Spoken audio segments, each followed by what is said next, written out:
Idol, ano ang pinaka-asset o pinaka-maganda sa misis mo? Bukod sa kanyang pleasing personality at napakaganda niya, napaka-sexy niya. Perfect siya, ganda ng mata niya. Diba, Japanese, yung lips niya, yung skin niya. Talagang walang pores, pinkish, apple cheeks. Talagang lahat ng tao, wow, ang ganda na skin mo. Walang makeup, walang powder. Lagi nga hindi nagsa-sunblock. Lagi kong pinagsasabihan, no, sunblock ka naman. Yung asset mo. So, yun ang pinakamaganda sa kanya.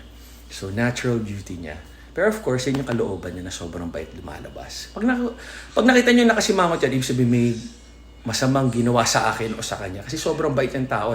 Para ako yan happy-go-lucky yan, smiling face, very positive person. Meaning ng positive person, good morning, good evening, pinabati niya, pag tumingin ka, ngingiti, hi, hello po, ganun lang. Di ba? Have a good day. Ingat po kayo. Hi, Lola. Yung ganyan. Ganyan ang asawa ko. Ganyan din ako. So, pinakamaganda sa akin, bukod sa kanyang napaka-sexy katawan at ganda ng mukha, yung kanyang skin. Iba talaga skin niya. Tingnan nyo na pag